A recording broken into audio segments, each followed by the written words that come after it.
Terima kasih apa yang sudah disampaikan oleh Bapak Ari dan Bapak Yoga tadi.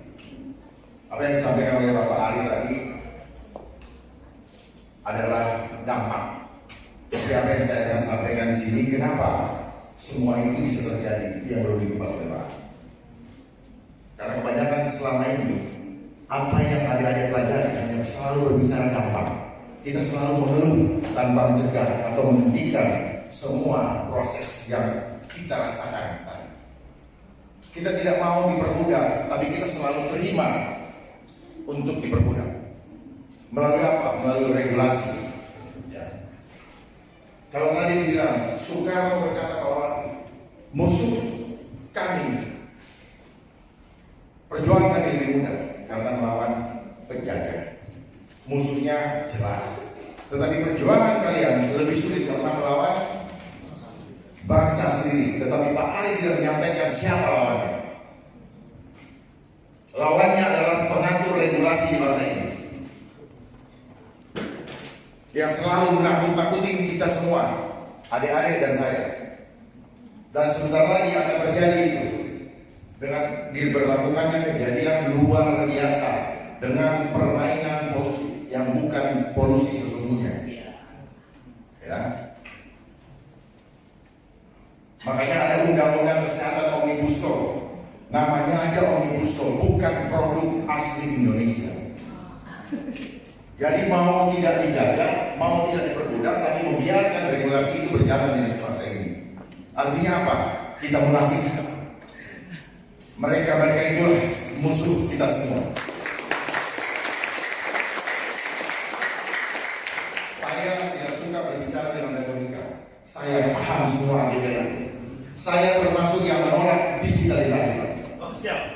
Ya, karena digitalisasi adalah agendanya mereka untuk mengontrol kehidupan kita, bukan cuma tubuh, tapi jiwa adik-adik semua. Itu yang saya sedang berbicara.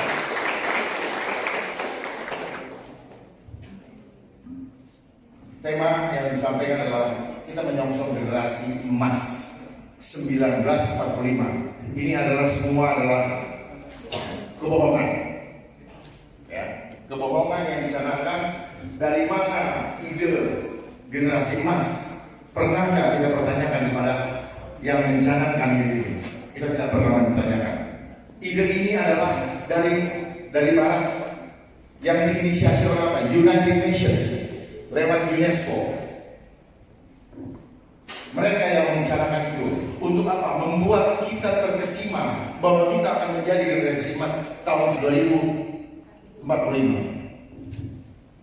Mereka menghina kita yang merdeka tahun 1945. Kita akan dibawa kembali seperti zaman sebelum 1945. Boro-boro emas, beli 1 gram aja nggak punya duit kita. Kita mampunya beli apa? Emas sepuhan. Siapa di sini yang pakai emas asli? Asli. Ya, yang sepuhan ada nggak? Ada banyak. Jadi sampai tua kita hanya berangan-angan mendapatkan emas. Sampai sepuh kita, tahu sepuh? Sepuh sampai tua hanya menjadi anak. Kalau bicara generasi emas, generasi emas, mereka punya definisi adalah generasi muda yang menjadi potensi strategis untuk pembangunan nasional. Tetapi apa itu? Apakah ini akan tercapai? Saya katakan tidak. Kalau kita hanya mengikuti regulasi mereka, kita hanya akan diperbudak sampai ke liang lahat. Era globalisasi ini emang era mereka. Pertanyaannya, kenapa Indonesia pun harus mengikuti globalisasi? Makanya kenapa mereka membentuk organisasi yang namanya United Nations dengan lambangnya untuk apa? Mencengkeram dunia dalam genggaman mereka. Mereka mempermainkan semua regulasi di setiap negara dengan badan-badan khususnya, yaitu apa? UNICEF, UNESCO, ILO, IMF, WHO, WMO yang sekarang lagi main, WMO lagi main, World Meteorological Organization yang membuat apa? Cuaca. BMKG lagi ramai sekarang. Sebentar dia mengatakan Pak, gempa skala Richter. Itu alatnya yang mengukurnya dari mana? Belinya dari mereka. Ya, belinya dari mereka. Jadi jangan mau dibodoh-bodoh. Pelajaran yang ada diterima di sekolah, waktu kita sekolah dulu, pelajaran misalnya geografi atau tentang gempa bumi. Itu ilmunya mereka yang didoktrin kepada kita supaya kita memahami bahwa gempa itu benar-benar terjadi secara alami. Padahal mereka juga lah pemainnya. Makanya bilang gempa tektonik itu adalah teknologi elektronik. Itu menggunakan teknologi yang disebut dengan hard teknologi. Hard. Nah, kembali lagi masalah pembangunan nasional. Adik-adik mau diinginkan untuk pembangunan nasional dengan harapan apa? Adanya bonus demografi. Bonus demografi adalah meledaknya jumlah generasi muda pada saat ini yang akan mereka tidak bermanfaat buat kita, yang akan mereka manfaatkan untuk dikendalikan, untuk meraup untung yang sebesar-besarnya untuk mereka, bukan untuk adik-adik. Pahami dulu itu. Termasuk sistem sekolah yang kita lewati selama ini, itu sistem barat. Dan sekolah ini adalah industri. Makanya ilmu adik-adik seragam. Ilmu yang adik-adik pahami, yang disampaikan oleh beliau tadi, itu soft skill. Tidak ada di pelajaran di sekolah. Adik-adik hanya belajar untuk apa? Merayakan syarat formal untuk mendapatkan apa? Pekerjaan. Nah, kenapa? Kita didesain dari tahun 1910 oleh Rockefeller Foundation untuk membuat adik-adik menjadi worker. Worker tahu? Pekerja, jadi pegawai dari buruh. Makanya mereka bikin kurikulum untuk menyatukan sistem edukasi dengan cara mendoktrin. Sehingga guru-guru yang ngajar kita itu baca buku bukan karena dia tahu buku ini benar atau tidak, tapi sudah dikasih kunci-kunci. Nah, bicara tadi era globalisasi. Era globalisasi ini yang terjadi sekarang. Makanya COVID itu masuk percepatan terjadinya teknologi digital. Makanya mereka paksakan suruh di rumah, suruh nonton televisi. Supaya apa? Supaya percaya. Padahal kita sehari-hari sudah nonton sinetron. Itu ada sutradaranya yang ada. Dan mereka yang ada di televisi itu dibayar semua. Cek rekeningnya. Makanya kenapa kalau orang bergerak dengan karena uang, percaya sama saya, dia tidak lulus. Karena ini panitia, ini ada event organisasi. Makanya dia bilang, putus uangnya, dananya, budgetnya, maka pekerjaan ini selesai. Tetapi karena ada tadi pengkhianatan bangsa yang dikatakan oleh Bapak tadi, mereka sama dengan apa uang masih rumah. Istilahnya dicari-cari dari anggaran-anggaran. Kita dijadikan bonus demografi, objek untuk dicari-cari, objek untuk sekian orang. Contoh misalnya indeks ekonomi naik, ekonomi naik, uangnya mandi mereka. Kita hanya dijadikan pembagi jumlah, seolah-olah masing-masing orang pendapatan sekian.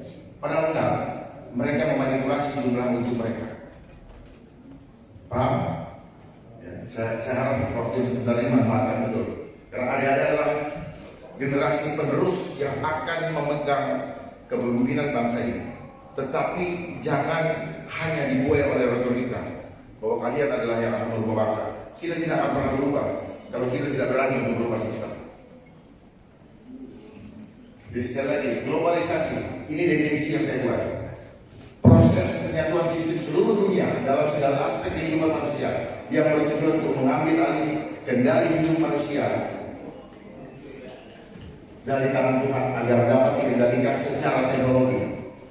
Itu globalisasi. Tolong dicatat. Ya. Nah, apa yang disampaikan oleh Pak Ari juga tadi mengenai narkoba, ya. Apa yang disampaikan oleh Pak Ari mengenai narkoba, sama cara promosinya, strateginya dengan apa? Gadget. Dia bikin mahal dulu. Pada waktu tertentu dia bikin murah, semua orang bisa beli. Sama pari dengan gadget, dengan narkoba. Jadi narkoba tadi ya prosesnya dengan gadget. Dan gadget ini jauh lebih berbahaya daripada narkoba. Gadget ini jauh lebih berbahaya dari narkoba. Dia merusak 5 bagian otak. Kalau narkoba 3 bagian otak. Makanya merusaklah perilaku kita jadi binatang. Kenapa? Karena rusaknya prefrontal cortex, otak bagian depan. 4% kelakuan kayak binatang. Makanya tadi seks bebas itu adalah program mereka, Pak.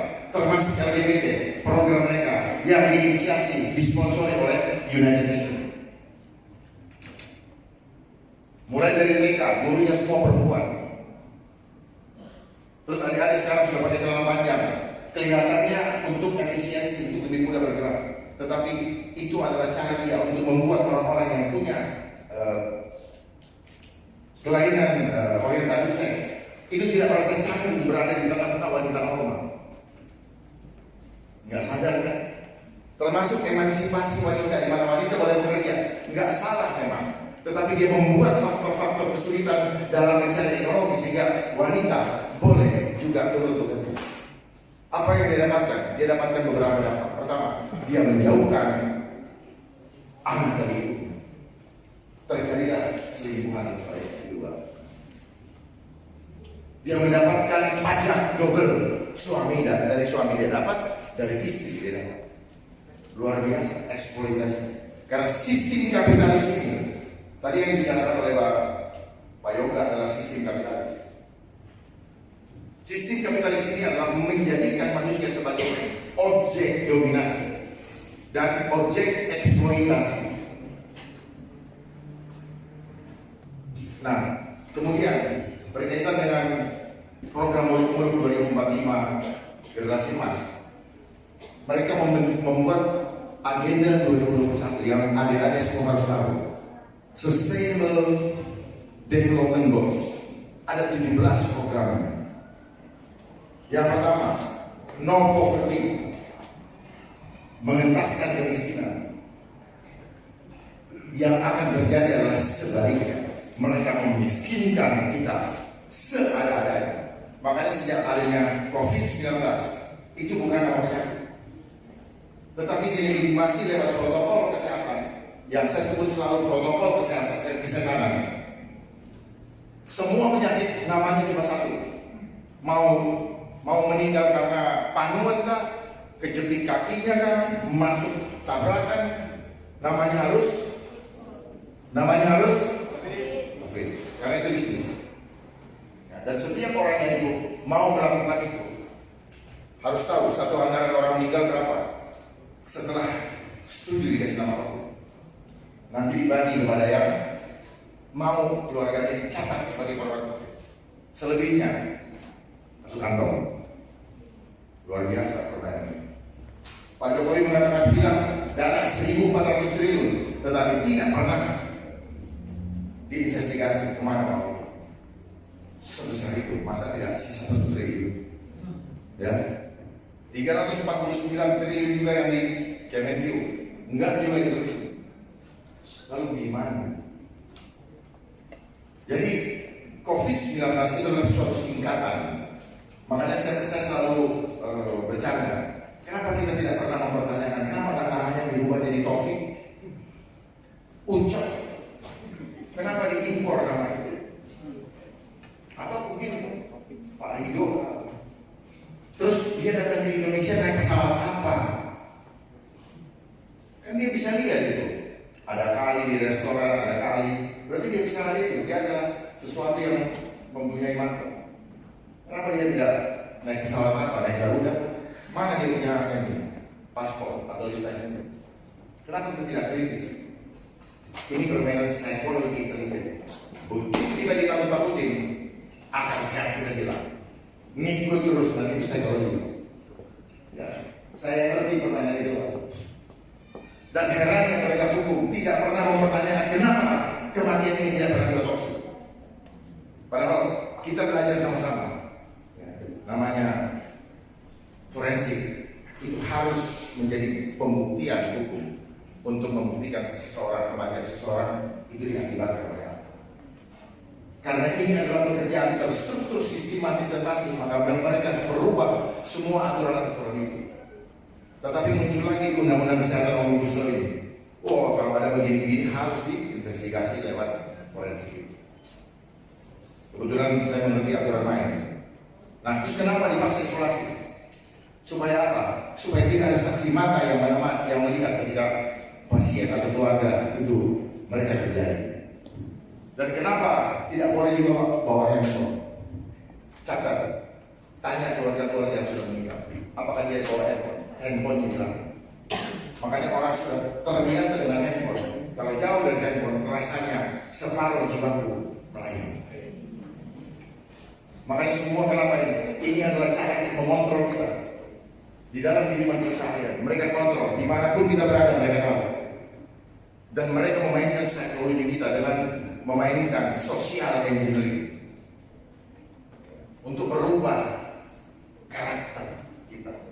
Dan ini adalah cara menghancurkan bangsa tanpa harus melakukan peperangan fisik. Karena yang dihancurkan adalah jiwa adik-adik masing-masing. Dihancurkan semua. Adik-adik sibuk gitu, sibuk cari jodoh di situ, sibuk cari Tokopedia, sibuk beroleh. Itu adalah jebakan benteng. Mereka bisa tahu semua aktivitas kita. Dia tahu, dia pelajari. Ini namanya machine learning untuk mempelajari bagaimana aktivitas kehidupan kita, bagaimana sifat kita, penakut atau pemberani. Mereka ini adalah permainan intelijen. That's why they call it artificial intelligence. Makanya orang-orang yang dasar dengan permainan intelijen pasti tumbang. Permainan intelijen itu adalah dasolen. Pernah dengar nggak dasain dasolen? Nggak pernah dengar? Ya ampun, kok nggak diajarin. Dasain itu orang yang teoritis, yang mengandalkan intelektual. Begitu berhadapan dengan keadaan yang permainan intelijen, di mana mereka membuat masalah, ciptakan reaksi, mereka akan datang sebagai pemberi solusi. Maka kita kebingungan. Contoh, mau membangun rumah, uang udah punya, tiba-tiba apa? Suku bunga kredit dinaikkan, suku bunga dinaikkan, langsung harga naik lagi. Bubar kita punya hitungan di atas kertas. Ya. Ini yang saya ingin buka kepada adik-adik sekalian, agar adik-adik tidak hanya melewati dan proses belajar yang menurut saya pribadi agak kurang mendidik. Karena pendidikan yang sesungguhnya adalah pendidikan yang disampaikan oleh Bapak tadi, pergaulan itu. Bagaimana caranya kita menjadi manusia yang soleh, yang punya attitude, yang punya karakter, yang kembali kepada fitrah kita. Tetapi sistem kapitalis mengiring kita untuk tidak kembali kepada fitrah kita, malah menjauh. Karena tujuannya apa? Mengajar, membawa kita kepada manusia-manusia materialistis. Makanya konsepnya adalah selalu menggunakan data empirik. Data empirik sudah hampir empirik. Ini semester berapa? Ya, semester 3. Fakultas ini data empirik ya yang selama ini mana datanya, mana buktinya, semua harus dicatat. Dan data empirik itu tidak selalu data alami. Kebanyakan adalah data atau fakta yang didesain menjadi data empirik. Makanya mereka selalu membuat, mereka yang mengajarkan kita planning, organizing, activating dan controlling. Jadi kehidupan kita mau dibawa seperti konsep perusahaan. Makanya dunia ini diatur oleh satu perusahaan besar yang namanya Vanguard. Catat ini ya supaya Vanguard. Perusahaan yang mengatur seluruh dunia termasuk bangsa. Tapi dia bermain di belakang layar. Nah, kembali lagi, jadi dia mengatur PBB dan PBB, regulasi PBB harus jalan di Indonesia karena Indonesia adalah anggota PBB. Ya salahnya kita sendiri. Makanya kenapa muncul organisasi-organisasi yang mengkoordinir setiap profesi di bangsa ini. Dokter ada ini, pengacara ada berani dan sebagainya. Yang terakhir ya, tolong pahami masalah Sustainable Development Goals, karena tidak mungkin kita generasi emas 2045 akan tercapai karena kita sudah dihalang dengan Sustainable Development Goals yang kita akan menuju kepada New World Order, penyatuan sistem seluruh dunia, penyatuan uang seluruh dunia, one world currency, dan penyatuan semua agama, one world religion. Dulu kita dipisah-pisahkan dengan merek agama, nama-nama agama. Sekarang mereka paksa lagi. Artinya apa? Mereka lah yang mengatur. Yang kalau buat adik-adik di muslim dikatakan kita masuk dalam sistem dajjal dan kontrolnya dengan sistem digitalisasi. Makanya kenapa korupsi di mana-mana? Karena sejak SD kita diajar untuk mengejar obsesi angka sebagai tanda kesuksesan, membuat kita menjadi materialistis, tidak mengenal Allah. Allah cuma katanya ada Allah, hanya dalam konsep angan-angan, tetapi pada prakteknya kita betul-betul tidak sungguh-sungguh takwa sama Allah, takwanya sama uang. Negara ini pun dikelola dengan sistem korup yang tanpa disadari semua pejabat didorong untuk korup. Karena apa? Sudah dibuat obsesi sejak sekolah, senang dengan angka. Orang takut dengan angka, orang stres dengan angka, dan orang mati, orang sakit juga karena angka. Angkanya di bank banyak, sombong. Angkanya rendah, stres. Angka kematian tinggi, statistiknya, jadi orang takut. Kita selalu diintimidasi dengan angka, kita ditipu juga dengan angka. Pahami ya, supaya tidak sekedar melewati kehidupan ini. Jangan sia-siakan waktu yang ada, karena waktu kita sangat singkat. Sebentar lagi persiapkan diri, kita akan masuk kepada masa kesukaran besar. Sebentar lagi dengan munculnya undang-undang Omnibus Law kesehatan ini. Ini adalah undang-undang kejahatan kemanusiaan yang mencabut otoritas Tuhan di dalam kehidupan kita. Dan dia melanggar Pancasila dan Undang-Undang Dasar 45 pasal 28. Apa itu? Pasal 28 ini hak atas kebebasan meyakini kepercayaan, menyatakan pikiran dan pendapat sesuai dengan keturunan. Wabillahi taufiq wal hidayah. Assalamualaikum warahmatullahi wabarakatuh.